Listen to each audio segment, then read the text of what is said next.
Shalom shalom தேவனுடைய பரிசுத்தவான்களே, இந்த இனிய காலை பொழுது உங்களுக்கு ஆசீர்வாதமாக அமையட்டும்.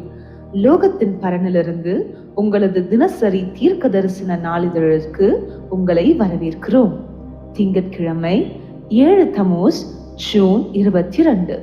ஒரு தூய்மையான ஆராதனைக்காரர்.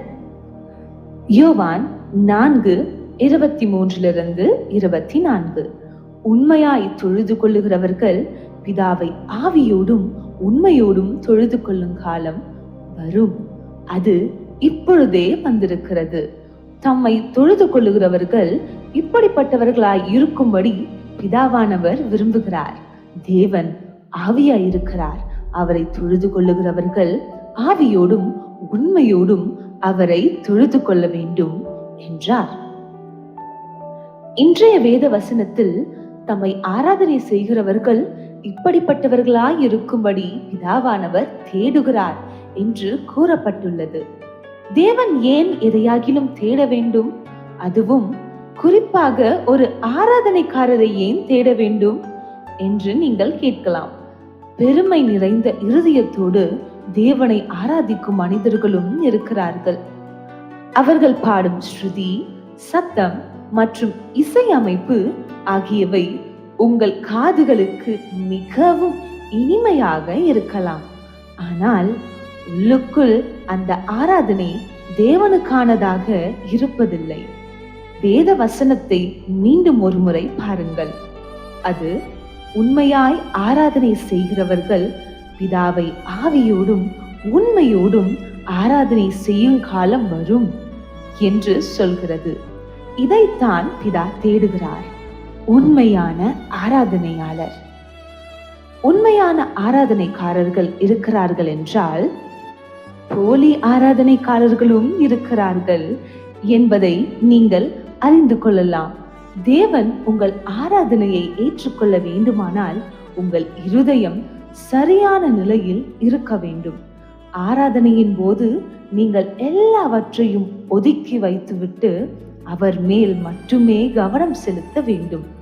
உண்மையான ஆராதனையில் விடுதலை உண்டு. தேவனுடைய பிரசன்னத்தில் நேரத்தை செலவிடுவது உங்களை பலப்படுத்துகிறது. அவருடைய பிரசன்னத்தில் எல்லா பிரச்சனைகளும் மறைந்து விடுகின்றன. அவருடைய பரிசுத்த நாமத்திற்கு மகிமை உண்டாவதாக. இதனால் தான் தேவனுக்கு முன்பாக உங்கள் இருதயத்தை நீங்கள் சரியான நிலையில் வைத்திருக்க வேண்டும். இருதயம் சரியாக இல்லாத போது ஆராதிப்பது போல நடித்து ஏன் நேரத்தை வீணடிக்க வேண்டும்? அவருடைய நன்மைகளை தவற விடுவதன் மூலம் உங்களுக்கு நீங்களே தீங்கிழைத்து கொண்டு மட்டும்தான் இருக்கிறீர்கள்.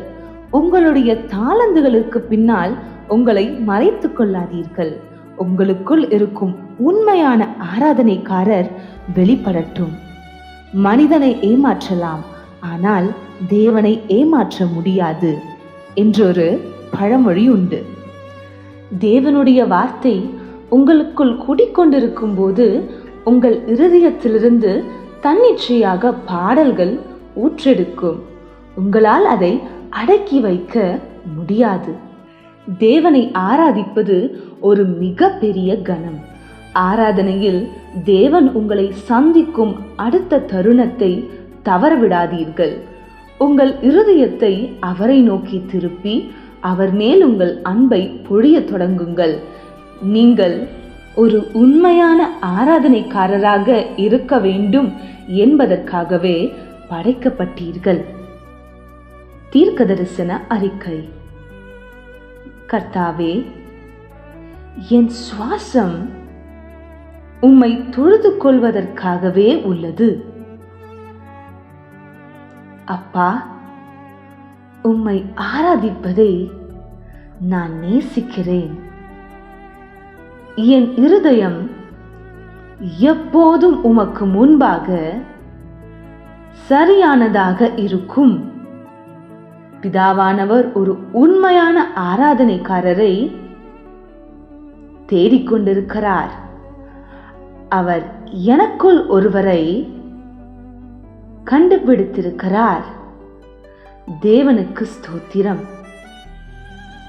மேற்கொண்ட தியானம் சங்கீதம் 104. 365 நாள் வேத வாசிப்பு திட்டம். இன்றைய உங்கள் வாசிப்பு திட்டம் நீதிமொழிகள் 19 21 அதிகாரங்கள்.